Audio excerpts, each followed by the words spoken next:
Ya. Mi propósito hoy es hacer algunas reflexiones sobre lo que los profesores de matemáticas hemos estado viviendo durante los últimos 5 meses. El 25 de marzo, al día siguiente de que nuestro presidente decretó el confinamiento, el grupo de VD, una empresa docente, decidió asumir el compromiso de apoyar a los profesores de matemáticas en esta nueva situación desconocida a la que nos teníamos que enfrentar. Y con motivo de eso, a lo largo de estos 5 meses hemos ido configurando un proyecto que llamamos Aprender y Enseñar Matemáticas desde casa. Hoy quiero describirles qué experiencias hemos tenido en ese proyecto y qué hemos aprendido en estos 5 meses con el propósito de mirar hacia el futuro. Y por eso pienso que lo que quiero hablarles es de los retos y las oportunidades de los profesores de matemáticas en tiempos de cuarentena. Para ello voy a iniciar con dos cuestiones que voy a usar más adelante en la presentación. Una tiene que ver con los mitos, las visiones y los contextos en los que los profesores de matemáticas trabajan, que condicionan y guían su actuación como profesor de matemáticas. Quiero abordar un aspecto particular de la práctica del profesor de matemáticas para después describir muy brevemente en qué consiste y en qué se ha hecho del proyecto Aprender y Enseñar Matemáticas desde casa, y finalmente contarles cómo es nuestra percepción de esta experiencia que hemos tenido al trabajar con una gran cantidad de profesores de matemáticas, qué hemos encontrado y cómo vemos la situación hacia el futuro. Las, la actuación del profesor de matemáticas depende de muchos factores, pero hay algunos factores que condicionan y guían esa actuación. Y yo quiero hacer referencia a algunos de ellos, a un mito en particular, al hecho de que todos tenemos unas visiones sobre nuestro trabajo y a los contextos en los que trabajamos. Lo primero es un mito particular. Cuando trabajamos con profesores de matemáticas, es natural que nos encontremos con la preocupación de los profesores de matemáticas que giran alrededor de una pregunta. La pregunta es ¿cómo? ¿Cómo enseño tal tema? ¿Cómo puedo evaluar a mis estudiantes de tal manera? ¿Cómo puedo motivarlos? ¿Cómo puedo hacer cosas? Y esas preguntas son naturales como profesores de matemáticas, pero pueden insinuar la idea de que el ser profesor de matemáticas implica que hay unos procedimientos, unas recetas que me permitirían hacer mejor mi trabajo, y que lo que sucede es que no conozco esos procedimientos y que si los conociera pues se me resolverían los problemas. Pero eso, en mi opinión, es un mito, porque no hay un método, no es una cuestión de procedimientos. Los fenómenos a los que nos enfrentamos como profesores de matemáticas, por un lado, son muy complejos y por otro lado son muy particulares. Cada situación en la que nosotros tenemos que hacer algo es una situación que depende del contexto en el que estamos trabajando, de los niños con los que estamos trabajando. Por consiguiente, es muy difícil pensar que haya unas recetas que nos resuelvan los problemas. De hecho, pues yo considero que el profesor de matemáticas no es un actor que reproduce un guión, ese procedimiento, esa receta. El profesor de matemáticas realmente es un sujeto que toma decisiones permanentemente, consciente o inconscientemente, pero está permanentemente tomando decisiones. Y toma esas decisiones con base en sus visiones, en sus metas y sus conocimientos, y de acuerdo con los contextos y las circunstancias en las que trabaja. Yo quiero enfatizar dos aspectos de esos factores que influyen en las decisiones del profesor: sus visiones y los contextos en los que trabaja.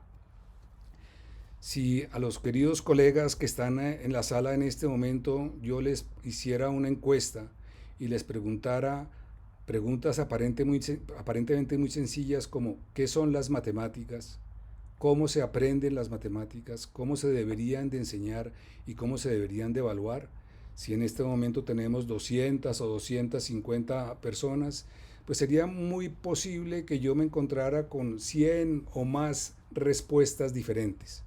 Cada uno de nosotros tenemos una visión sobre las matemáticas, su aprendizaje, su enseñanza y su evaluación. Forman parte de nuestras creencias, de esos conocimientos que tenemos inconscientemente y que hemos ido construyendo y que guían nuestra visión del fenómeno que abordamos y también determinan en una buena proporción nuestra actuación y las decisiones que tomamos.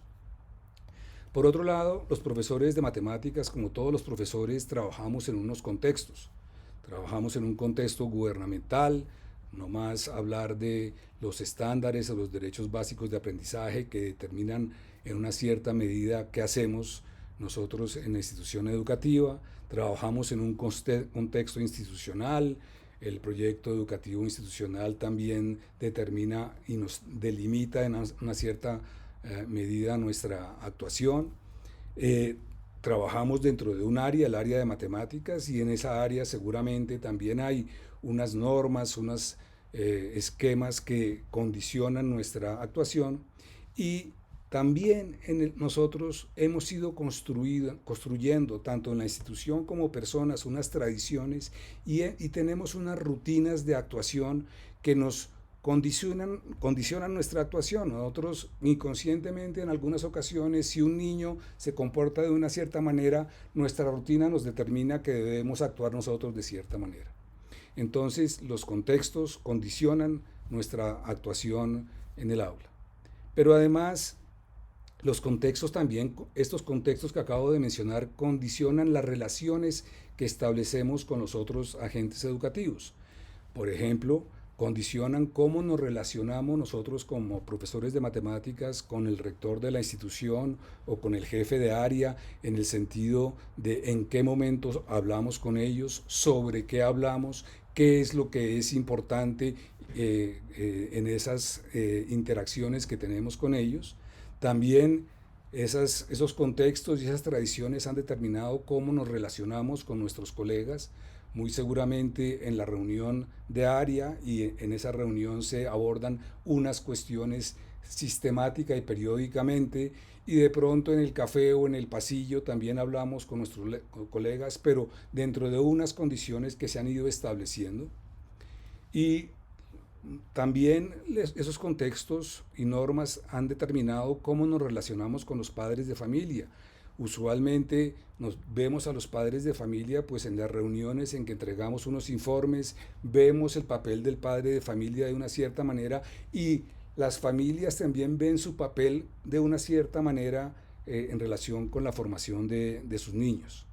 Y finalmente, también tenemos estos contextos condicionan cómo nos relacionamos con nuestros estudiantes, qué hacemos en el aula, qué tipo de interacciones tenemos con ellos, tanto desde el punto de vista de cómo los contextos que mencioné pueden influir en estas relaciones, como también de la tradición y las rutinas que hemos ido construyendo.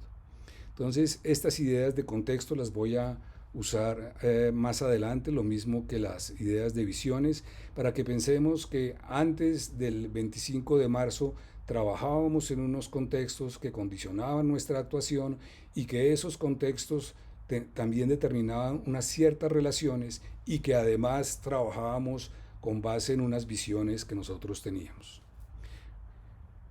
Quiero abordar muy brevemente un aspecto muy particular de la práctica del profesor de matemáticas, que ya mencioné, y es como profesor de matemáticas estamos siempre tomando decisiones. Es decir, siempre estamos enfrentando unas situaciones que pueden ser a nuestra percepción en algún modo problemáticas, que en relación con esa situación nos formulamos algún propósito que queremos lograr y que nos damos cuenta que hay diferentes opciones de actuación que podemos tomar ante esa situación y tenemos, de acuerdo con algunos criterios, que seleccionar una de esas opciones. En términos de la foto que ustedes están viendo, pues tenemos muchos limones y tenemos que Hola, escoger un limón. hola profesor Pedro, qué pena lo interrumpo. En este momento no estamos viendo la presentación, ¿la puede volver a compartir, por favor? Listo, perdón, algo pasó con eso. ¿Me confirman que la están viendo? Perfecto, ya la estamos viendo. Entonces yo estaba hablando, perdón que quiero cerrar esta Mu- ventana de aquí. Muchas gracias. Estaba hablando de esta persona que ante una cantidad de limones pues tiene que escoger un limón. Es decir, nosotros como profesores de matemáticas estamos enfrentando sistemáticamente una cantidad de situaciones que implican diferentes opciones y que tenemos que escoger una de ellas. Perdón que ahora aquí se me perdió todo esto aquí. Bueno, entonces esas decisiones las tomamos en múltiples dimensiones. Cuando estamos planificando nuestra clase tenemos que tomar decisiones sobre el contenido que vamos a tratar, tenemos que tomar decisiones sobre cómo vemos que los estudiantes van a aprender, tenemos que tomar decisiones sobre lo que planificamos de nuestra actuación y cuando estamos en clase tenemos que también tomar decisiones sobre cómo actuamos físicamente cuando nos enfrentamos a diferentes situaciones. Y lo mismo con la evaluación. Y todas estas decisiones, como lo estaba mencionando anteriormente, pues dependen del contexto socioeconómico, académico, institucional, gubernamental. Todos estos contextos condicionan qué decisiones tomamos. Y también, y de manera muy importante, esas tradiciones y rutinas que hemos ido construyendo en nuestra experiencia determinan qué tipos de decisiones tomamos, qué opciones consideramos, qué criterios tenemos. Y nuestro conocimiento disciplinar y didáctico, por supuesto que también influye en esas decisiones. Nuestro conocimiento disciplinar y didáctico es el que nos permite percibir en algunas ocasiones situaciones como que son problemáticas y otras considerarlas que no son. Es el que nos permite ver que hay diferentes opciones. Entre más conocimiento seguramente tendremos más posibilidades de opciones, pero sobre todo es el que nos proporciona criterios para poder seleccionar la opción que consideremos más interesante. Bueno, esto como contexto que voy a volver a traerlo a colación al final de la presentación. Quiero presentarles muy rápidamente de qué se trata el proyecto Aprender y Enseñar Matemáticas desde Casa. Y para comenzar, quiero agradecer de manera muy especial al Fondo Puentes de Caña, a la Fundación Carvajal y a la Fundación Restrepo Barco, que con sus aportes han permitido hasta ahora que todas las actividades del proyecto Aprender y Enseñar Matemáticas desde Casa sean completamente gratuitas y de libre acceso a todos los profesores de matemáticas interesados en progresar en su práctica docente y en contribuir al aprendizaje de sus estudiantes. Y quiero también agradecer de manera muy especial al equipo base de UED, quienes cuando lanzamos este proyecto tenían ya tiempo completo de trabajo y durante estos 5 meses han estado trabajando a marchas forzadas para poder sacar adelante este proyecto. Alexandra Bulla, Paola Castro, Valeria Maestre, Andrés Pinzón, Carlos Velasco, Camilo López y yo, junto con más de 60 expertos y colegas profesores de matemáticas en ejercicio que nos han colaborado en estos 5 meses para realizar las actividades del proyecto. ¿Y qué fue lo que pasó? Pues que queríamos encontrar una manera de apoyar a los profesores de matemáticas en esta situación completamente nueva y desconocida. Y pensábamos que teníamos que ver cómo podíamos apoyarlos para que pudieran motivar a sus estudiantes, pudieran promover la actividad matemática de los estudiantes en casa. Pensamos que era muy importante implicar a las familias, pero que como esta era una situación nueva y desconocida, muy seguramente los profesores deberían adaptar sus visiones del aprendizaje y la enseñanza. Queríamos ver cómo podíamos generar canales de comunicación e interacción y que los profesores tuvieran acceso a diferentes herramientas y recursos que seguramente en la presencialidad no eran tan importantes, pero que ahora sí lo eran.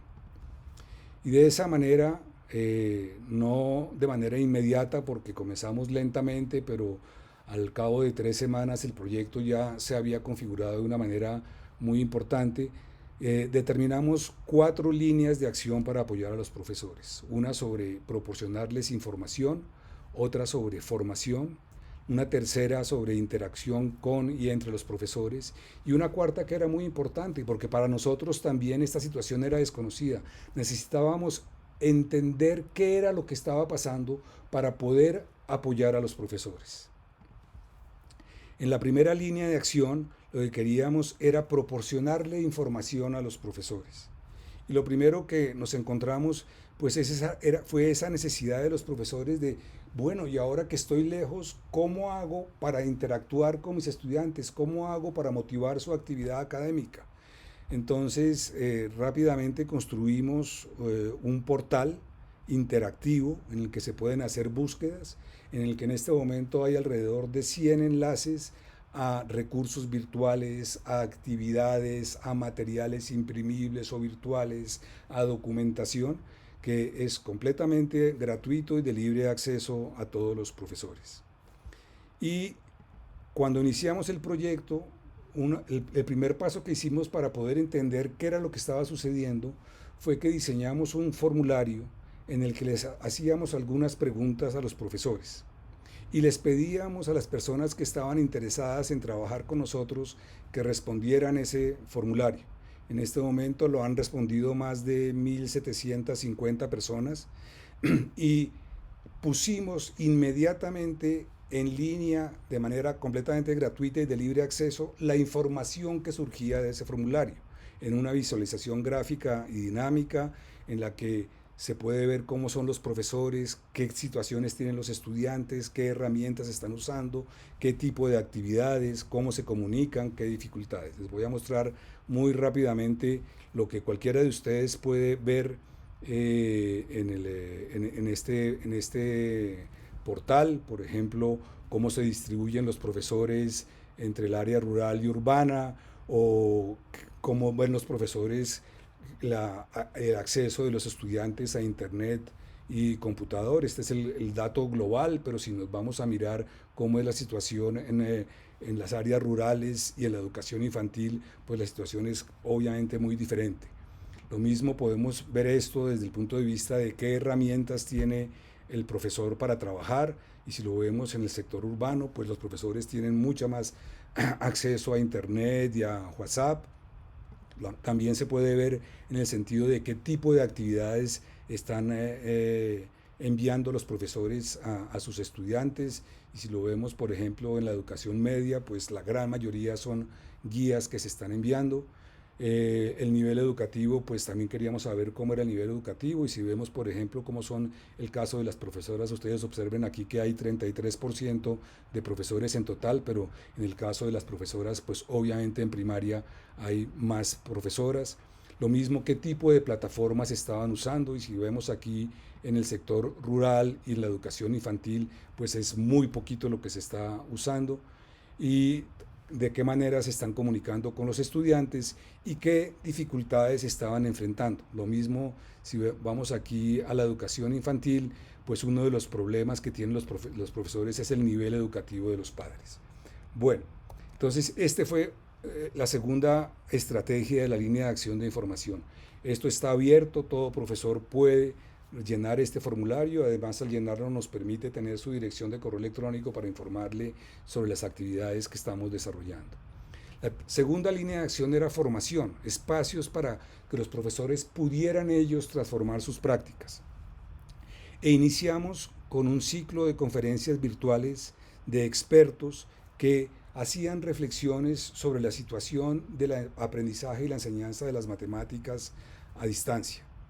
Son charlas de 40 minutos en que cada experto presenta una conferencia y después interactúa con los asistentes. Hemos hecho hasta ahora 16 de estas conferencias. Les doy una idea de qué tipo de cosas hay.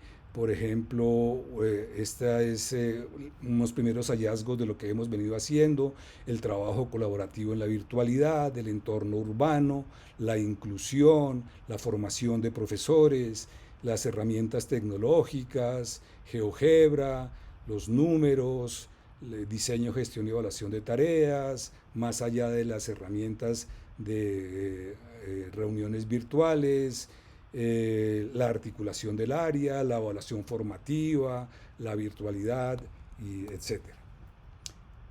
Y nos lanzamos a diseñar 2 cursos virtuales cortos de 4 sesiones, porque vimos que había 2 cuestiones que eran muy importantes en este momento. La primera es que, como vimos, la guía es el elemento clave de trabajo del profesor en la presencialidad, pero esto lo iba a traer a esta situación de virtualidad, y era importante reflexionar sobre cómo podría y debería ser una guía en estas circunstancias. Y entonces diseñamos un curso esencialmente de diseño curricular mirado desde el punto de vista de la virtualidad, en el sentido de cómo diseñar y implementar una guía en tiempos de cuarentena. En este curso los profesores proporcionan sus guías, ellos mismos las analizan y además nosotros también las codificamos y les proporcionamos la información sobre esa codificación. Hasta el momento hemos hecho 2 cohortes de este curso, hemos tenido más de 200 profesores interesados y alrededor de 70 participantes. Y el segundo curso tenía que ver con la virtualidad. Nos basamos en los lineamientos de la calidad de la educación a distancia y virtual del Ministerio de Educación para tratar de proporcionarles a los profesores información y herramientas que les permitieran ver sus propias prácticas y ver la calidad de sus propias prácticas desde la perspectiva pedagógica, comunicativa, tecnológica y organizacional. En este curso los profesores nos proporcionan actividades que están diseñando y hemos construido un repositorio en que hemos ido guardando estas actividades. Estamos iniciando, creo que mañana o mañana, la tercera cohorte de este curso. Hemos tenido más de 400 profesores interesados y 120 profesores alrededor participantes o un poco más. Esa era la segunda línea de acción. La tercera línea de acción, que nos parece trascendental, es que esta es la oportunidad para continuar desarrollando y consolidando la comunidad de educadores matemáticos colombiana y latinoamericana. Y todo lo que estamos haciendo va en esa dirección. Entonces queríamos potenciar la interacción con y entre los profesores. Y lo primero que hicimos fue crear un ciclo de conferencias virtuales, ya no de expertos, sino de profesores en ejercicio, que nos contaban su experiencia, el problema que tuvieron que abordar en esta situación de confinamiento, qué hicieron para abordarlo, cómo les fue cuando lo implementaron, qué soluciones encontraron, qué dificultades encontraron. En este momento, hoy tenemos la 22ª charla de este ciclo de conferencias, y para darles un poco una idea, esto todo está de libre acceso, completamente gratuito, tanto para las conferencias virtuales como para estas. Cualquiera de ustedes puede entrar, puede ver el video, puede descargar las transparencias. Por ejemplo, aquí hay algo sobre la clase virtual, una idea de una carrera de observación virtual, el trabajo en el área rural y cómo se puede aprender con la huerta, diferentes tipos de herramientas, la gamificación, el entorno como recurso de aprendizaje, diferentes herramientas virtuales, etc. En este momento, pues hoy tenemos a las 5:30 de la tarde, están invitados, queridos colegas, la 22ª charla de este ciclo. Pero también quisimos potenciar nuestro grupo de Facebook, Conversemos de Educación Matemática, como un entorno en que los profesores pueden interactuar, pueden formularse preguntas, pueden proponerse materiales, etc. Paola Castro me informaba que al día de hoy tenemos 2.186 miembros y por consiguiente hay más de 860 y pico miembros nuevos durante el confinamiento. Esto se puede apreciar aquí en esta gráfica, cómo creció la cantidad de miembros durante el confinamiento, y aquí los profesores interactúan. Pero muy rápidamente, a las 2 o 3 semanas de estar trabajando en esto, nos dimos cuenta que la herramienta clave que el profesor está usando es WhatsApp. Y entonces creamos el grupo de WhatsApp Matemáticas desde Casa como un espacio que le estábamos proponiendo a los profesores para que pudieran interactuar entre ellos. Nosotros prácticamente no intervenimos aquí, sino son los profesores los que se ayudan a ellos mismos, los que interactúan, los que aprenden y progresan conjuntamente. Y todas estas herramientas, todas estas estrategias están pensadas para continuar consolidando la comunidad de educadores matemáticos colombiana y latinoamericana. En este momento tenemos alrededor de 400 participantes en el grupo de WhatsApp. Y finalmente, la última línea de acción era investigación. Nos interesaba comprender el fenómeno para poder ayudar a los profesores.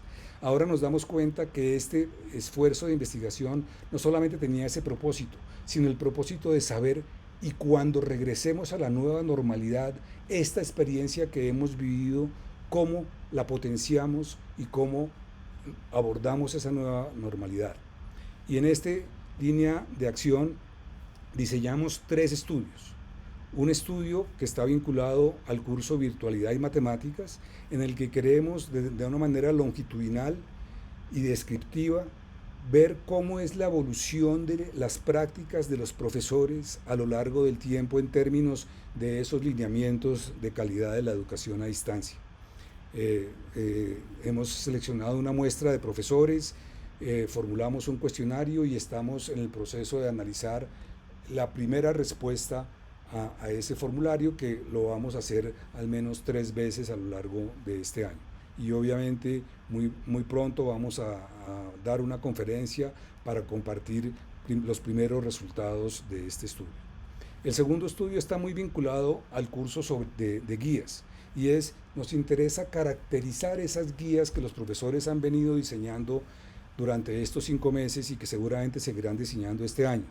De nuevo, es un estudio descriptivo longitudinal en que hemos diseñado un esquema de codificación de estas guías y estamos en el proceso de codificar el primer paquete de guías, que son realmente 2 paquetes, las guías de los profesores al puro inicio del confinamiento y una guía relativamente reciente. Y de nuevo también pues esperamos compartir estos resultados en diversas conferencias y ojalá también en algunos artículos. Y finalmente quisimos comprender el fenómeno en profundidad y diseñamos un estudio de casos múltiple en que seleccionamos a 4 profesores de contextos muy diferentes, desde un contexto de una profesora de transición y primaria en un ambiente completamente rural y sin ninguna conectividad, en la que ni siquiera los padres pueden tener acceso a llamadas de celular, hasta un caso de un profesor de una institución privada en Bogotá con plena conectividad en la educación media. Ya hemos producido un primer manuscrito de este estudio y la semana pasada la profesora Paola Castro en nuestro ciclo de conferencias presentó unos resultados iniciales. Entonces, esto fue el proyecto. Entonces, yo quiero compartirles muy rápidamente qué hemos aprendido de esta experiencia que el grupo de UED ha tenido de interactuar de manera cercana con profesores colombianos y latinoamericanos. Y aquí tengo que hacerles una aclaración. Lo que voy a decir no lo voy a decir como una regla general, no es una ley. Lo que quiero es mostrar casos de cosas que han sucedido y que por consiguiente son posibles con los profesores con los que hemos trabajado. No necesariamente todas las situaciones se adaptan a estos profesores y no necesariamente ustedes, queridos colegas, se identifican con ellas y seguramente han tenido muchos problemas muy complejos que no les han permitido hacer cosas como las que yo voy a contar. Pero en todo caso, lo que sí quiero es mostrar que en algunos casos las situaciones han sido de una cierta manera. Y lo primero que tengo que decir es, ¿qué profesores?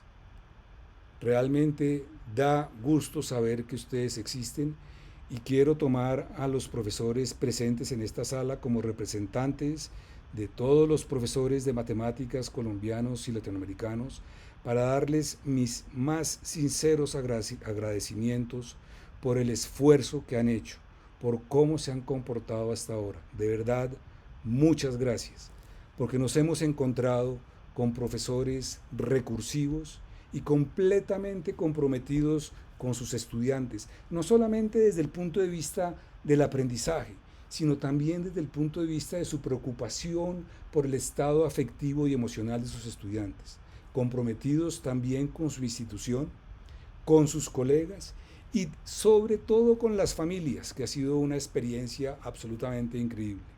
Estos profesores han reconocido al fin que la tecnología no era la solución para todos los problemas, pero que en esta situación que se está viviendo, la tecnología es un medio para poder abordar esos problemas.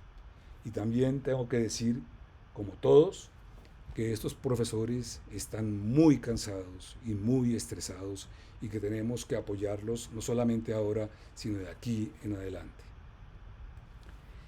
Pero recuerden que al comienzo de esta charla les hablé de los contextos y de cómo en la situación de presencialidad los contextos condicionan nuestra actuación. ¿Qué ha pasado en estos 5 meses con los contextos?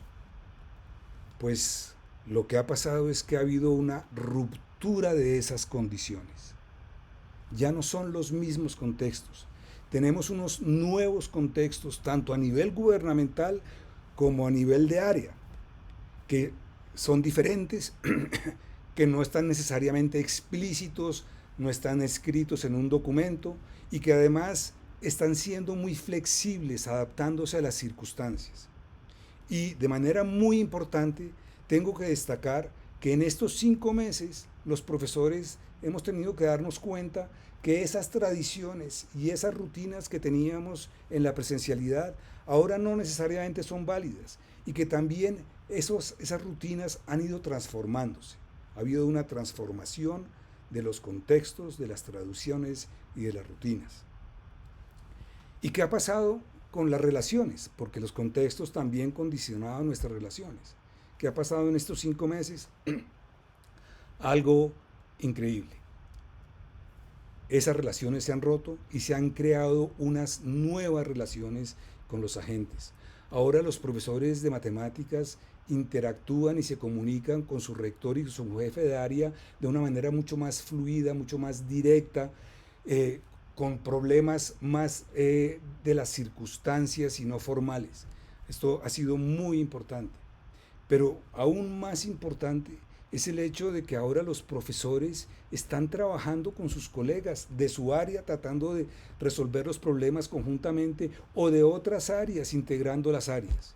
Y aquí ha habido un cambio muy importante de la interacción de muchos profesores con sus colegas.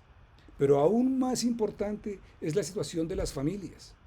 Los profesores se han estado comunicando con las familias. Los padres de familia han estado apoyando el aprendizaje de los estudiantes. Los profesores nos dicen, antes tenía 20 estudiantes, ahora tengo 50, porque los padres también me están haciendo preguntas sobre lo que no entienden. Y ha habido una relación muy íntima en cómo padres y profesores están apoyando a sus niños para salir adelante en estas circunstancias. Y finalmente, pues la relación con los niños también ha cambiado. Nos hemos encontrado con muchos profesores que están llamando por teléfono a niño por niño a las 8:30 de la noche, no para preguntarle si hizo la guía, sino para preguntarle cómo está, cómo se siente. Y esto ha sido impresionante, impresionante. Lo que nos ha hecho pensar que esta situación de alejamiento lo que ha hecho es que entre más lejos, más cerca. En este momento nos da la sensación que los profesores están más cerca de todos los agentes educativos y que esto es muy importante. Ha transformado las relaciones de los profesores con los agentes. Y finalmente, ¿qué pasa con esas visiones que yo les comentaba sobre el aprendizaje, las matemáticas, la enseñanza, la evaluación? ¿Qué ha pasado en estos 5 meses? Pues en mi opinión esto es lo más increíble, porque cambiar unas creencias es muy difícil, es algo que está muy metido dentro de nuestra mente y dentro de nuestro ser, pero esta experiencia de crisis que hemos vivido ha hecho que haya cambios en las visiones de los profesores. Hemos tenido que mirarnos a nosotros mismos y mirar nuestras propias prácticas y reflexionar sobre ellas. Y ahora nos encontramos con unas visiones diferentes. El contenido ya no es la esencia, ya no es la guía, ya tratamos de adaptar el contenido a las circunstancias y nos hemos encontrado pues no solamente profesores, sino rectores que están diciendo lo importante es la calidad, no la cantidad. Y el aprendizaje al fin se ha vuelto el centro de preocupación, no solamente de los profesores, de todo el mundo, de los padres de familia, de los colegas, de los directivos. Y nos estamos adaptando a las circunstancias particulares de nuestros niños, A pesar de que los tengamos lejos, ahora sabemos o creemos saber cómo les está yendo cada uno por separado. Y lo mismo pues con la enseñanza. Ya el propósito no es cubrir contenido. El propósito es contribuir a ese aprendizaje y a ese estado afectivo y emocional de nuestros niños. Y nuestra preocupación eterna sobre la evaluación, pues resulta que en este momento no necesariamente la nota es la preocupación central. Muchos profesores han transformado la evaluación como ese esquema en que yo recibo información de mis niños y con base en esa información veo cómo les puedo ayudar para progresar. Estos han sido cambios muy importantes en mi opinión. Entonces, para concluir, ¿qué es lo que hemos vivido y cómo vamos a enfrentar el futuro? Pues yo pienso que la mayoría de los profesores han enfrentado una cierta cantidad de situaciones que en un momento las veían como amenazas y dificultades. Y han podido superar esas amenazas y dificultades. Pero no solamente eso, las han transformado en retos y oportunidades. Y de nuevo, queridos profesores, muchas gracias y felicitaciones por esto que han hecho de enfrentarse a esta situación tan diferente, tan nueva, tan difícil y a poder, haber podido abordarla y superarla. Y por esa razón, nosotros vemos el futuro de manera optimista. Y tenemos ahora un reto y una nueva oportunidad. Y es que ojalá no regresemos a lo mismo, que ahora que todas estas cosas han cambiado con motivo de esta situación, podamos llevar a esa nueva normalidad todos estos cambios. Porque si todos podemos llevar estos cambios en contextos, en relaciones, en visiones, a nuestra actuación dentro de esa nueva normalidad, nuestros niños tendrán mejores oportunidades de aprendizaje, nosotros nos sentiremos mucho más satisfechos con nosotros mismos. Esta es una responsabilidad de todos. Muchas gracias. Pedro, a ti muchísimas gracias por compartir con nosotros esta experiencia, la experiencia que ustedes han decidido asumir y que no es nada distinto a lo que una empresa docente siempre ha querido fomentar en el país. Antes que nada, como Ministerio de Educación, agradecer por este espacio y este escenario de interacción tan importante, que yo creo que se ha constituido en un escenario supremamente valioso para todos los educadores y todos los maestros interesados en profundizar en el desarrollo y el pensamiento matemático, y cómo este espacio se convierte en una posibilidad de interacción importantísima. Estamos en un momento coyuntural que nos ha demandado unas dinámicas que no teníamos previstas, situaciones que no teníamos ni habíamos contemplado que eran posibles, y todo eso que era imposible, tener unos maestros preocupados y congregados, que es lo más importante. Yo quiero hacer mención aquí, Pedro, a tres elementos que tú has mencionado que son claves. Uno es el de las interacciones, porque este escenario que ustedes a través de los tres estudios han generado, pues ha permitido que el maestro se conecte y sienta que no está solo y que tiene además una cantidad de herramientas que le van a ayudar a retroalimentar su ejercicio. Los contextos, ese ejercicio de caracterización que ustedes han venido haciendo es supremamente valioso, y creo que vale la pena como rescatarlo y poder identificar desde allí. Tú mencionabas, Pedro, las diferentes posibilidades que han tenido con los maestros que no tienen ningún tipo de conectividad, y cómo esas interacciones y esa necesidad de acompañar al estudiante y ayudarlo a progresar han generado y han sido como la oportunidad justamente para buscar alternativas. Y me uno claramente, Pedro, a esa felicitación que tú haces y a ese reconocimiento, sobre todo, de todos los maestros que están haciendo unos esfuerzos enormes y que han sido realmente como los héroes de esta coyuntura, porque se han tenido que transformar sus prácticas de un momento para otro, con diferentes momentos de evolución, porque en un primer momento la cosa nos cogió a todos por sorpresa, pero creo que poco a poco se han ido cualificando, y espacios como estos son fundamentales para que las prácticas de los maestros cada vez mejoren y sobre todo sean cada vez más situadas, y esas interacciones también entre los diferentes actores se sumen a este esfuerzo. Tenemos, Pedro, unas preguntas en el chat. Digamos que en general hay como una inquietud muy grande para saber dónde se inscriben al grupo de WhatsApp los maestros, cuál es el chat donde pueden estar. Pero hay una pregunta que yo sí quisiera abordar porque es reiterativa y preguntan qué características tienen las actividades que deben ser pertinentes para realizar en el entorno familiar y fortalecer los aprendizajes de las matemáticas.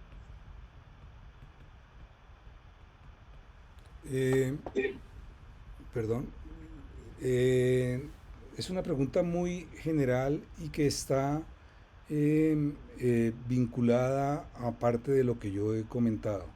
Eh, si tuviéramos una respuesta a esa pregunta, pues no estaríamos aquí, porque sencillamente tendríamos un esquema que todos los profesores podrían utilizar y responder a eso. Creo que aquí lo que es importante es que nos demos cuenta todos de que lo importante es el niño y cómo lo ayudamos, y que en estas circunstancias los padres de familia están colaborando. Aquí tengo que hacer una anotación que no dije en la charla, y es muchos profesores en estas circunstancias en que los padres están participando y están siendo como otros estudiantes, pues tienen la inquietud de si cuando reciben algo de los niños, una guía resuelta, si la resolvió el niño o la resolvió el padre. Y esta es una preocupación que tienen muchos profesores en este momento. Pero yo no estoy preocupado por eso, porque yo estoy seguro que la mayoría de los padres también están preocupados por el aprendizaje de sus niños. Entonces, deberíamos ver a los padres como nuestros aliados en este proceso. No tengo una respuesta específica que pudiera dar a esa pregunta general. Ahora más adelante puedo enviar el enlace de nuevo de la página web del proyecto para quienes estén interesados. Muchas gracias, Pedro. Otra pregunta que tenemos aquí es ¿qué recomendaciones se podrían dar para realizar la priorización de los aprendizajes de los estudiantes en el área de matemáticas? No entiendo muy bien qué significa priorizar los aprendizajes.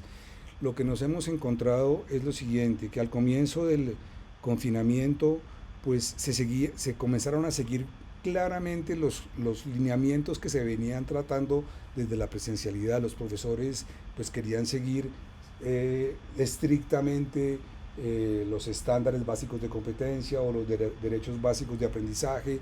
La institución quería que se siguiera de nuevo en la virtualidad el plan de área que estaba establecido. Y lo que ha sucedido es que hemos desarrollado, afortunadamente, con motivo de la ruptura de los contextos, una capacidad para reconocer cuál es la situación que cada profesor está viviendo y adaptar esa actuación a esa situación. Entonces, cada profesor está viendo qué es lo que está pasando con sus niños y está actuando y se está haciendo propósitos de acuerdo con lo que está sucediendo con los niños, que debía ser lo que debía suceder siempre, pero como hemos tenido unos contextos que nos han regulado, pues antes no lo estábamos haciendo así. Yo creo que esta capacidad de adaptación que el profesor ha venido desarrollando a las circunstancias para lograr sus propósitos, creo que ha sido muy importante. Ok, Pedro, muchísimas gracias. Ya podemos ver en pantalla al profesor Carlos Vasco. Darle, profesor, la bienvenida. Muchísimas gracias por estar acompañándonos. Y antes, obviamente, de que demos paso a su intervención, quisiera, profesor, saber si tiene algún tipo de comentario, reacción frente a la presentación de la propuesta y del trabajo que se viene realizando desde la Universidad de los Andes, específicamente desde la Maestría en Educación.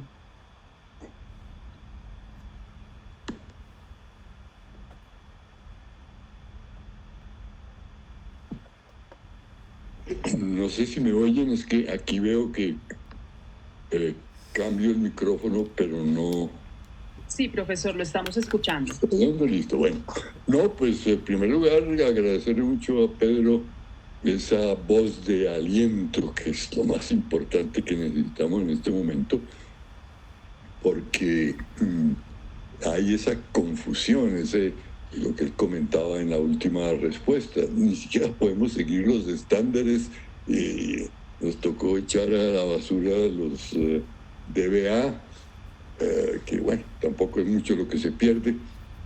Y tenemos que volver a lo que es lo fundamental de un maestro. Es bueno, yo lo que quiero no es enseñar bien, yo lo que quiero es que aprendan algo interesante, algo que les sirva. Y entonces empiezan a ensayar y no puede garantizar, como antes con las preguntas de examen, si entendieron o si no entendieron. Le ha obligado a los maestros a caer en la cuenta de que ser maestro no es simplemente seguir un texto, un currículo, enseñarlo muy bien. Y por eso me gusta que la presentación haya tenido este tono positivo, aunque por las preguntas veo que los maestros, como siempre, queremos más cosas precisas, ¿no? Pero me parece que estuvo muy bien haberlo tenido desde primero y poder hablar yo ya de algunas cosas más precisas de matemáticas.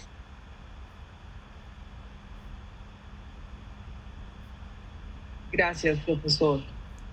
Quisiera dejar una pregunta también que nos hacen aquí en el chat, profesor Pedro, y es con respecto al ejercicio de caracterización. Dicen que ¿qué es lo que más ha preponderado como característico en los maestros de matemáticas del país y sobre todo del área rural? En el área rural lo que hemos encontrado, y estos son sencillamente casos, no puedo hablar de una generalización, es la primera cuestión más importante es que no podemos asegurar esquemas de comunicación entre el profesor y los niños sincrónicos de ninguna manera, pero en muchos casos de ningún tipo. Es decir, cómo el profesor puede enviarle a sus estudiantes esas actividades, esos estímulos para que en alguna medida los chicos puedan trabajar. Eso ha sido un problema de partida. Lo que nos hemos encontrado es que sobre todo al comienzo del confinamiento, los profesores estaban aprovechando esos momentos de ayuda de alimentación para que con la alimentación enviarle a los chicos las guías. Y después, a los 15 días, cuando los padres venían por la alimentación, recoger las guías que los chicos habían hecho. Esto era una cosa muy, pues, era un mes para poder que el profesor supiera qué era lo que había pasado. En el caso de la profesora que estaba mencionando del sector rural, pues ella encontró una solución muy particular, pero yo sé que es una excepción, pero en todo caso quiero contarla. Pero que quiero contarla es desde el punto de vista de la recursividad del profesor y de cómo encontró soluciones. Y es que ella se acordó que en su institución habían comprado unas tabletas para media, pero que no se estaban usando. Y ella es de transición y primaria, comienzo de primaria. Entonces ella fue y habló con su rector, le dijo, estas tabletas no se están usando, déjenmelas usar a mí. Y se sentó, recogió las tabletas, instaló aplicaciones en las tabletas y en la ocasión que pudo ver a sus padres, le entregó las tabletas, le explicó a los padres cómo se usaban y los niños, y ahí iban las guías y los niños estuvieron trabajando con las guías. Yo sé que este es un caso excepcional, pero es sencillamente un caso de una profesora que realmente era preocupada por ver cómo le hacía enviar trabajos a sus estudiantes. La otra cuestión que también ha sucedido, y estoy seguro que los profesores del área rural que están aquí lo saben, es que pues en esta situación en que los niños ya no van a la escuela, pues están trabajando en la casa, en el campo, y los niños tienen menos tiempo. Pero lo que, de nuevo regresando a esta profesora, Los padres no tenían conexión a internet y muy pocos tenían conexión a celular. Pues compraron tarjetas SIM del único operador que tenía algo de conexión en una piedra por allá en algún sitio. O le pidieron al tío que sí estaba en un sitio con conexión que recibiera las cosas para que después él las tuviera. Lo que hemos encontrado, que es pues muy potente y obviamente es natural, pero es muy potente, es que todos los agentes educativos están haciendo un esfuerzo por lograr el propósito de que los niños estén teniendo algún tipo de actividad matemática en la casa. Efectivamente, Pedro, vemos un esfuerzo enorme. Nosotros desde el ministerio recibimos todos los días reportes y comunicaciones de muchos educadores que hacen esfuerzos enormes y buscan la mejor manera de poder llegar a sus niños y a sus estudiantes. Pedro, agradecerte nuevamente de verdad por tu aporte, por habernos dado la posibilidad de darnos a conocer gran parte de la información y obviamente de todo lo que han recabado en estos estudios y sobre todo por generar ese espacio. En estos momentos donde todos estamos viviendo la angustia de lo que está significando este espacio tan complejo, pues creemos que es una estrategia de verdad bastante valiosa y agradecemos mucho poderlo compartir con toda la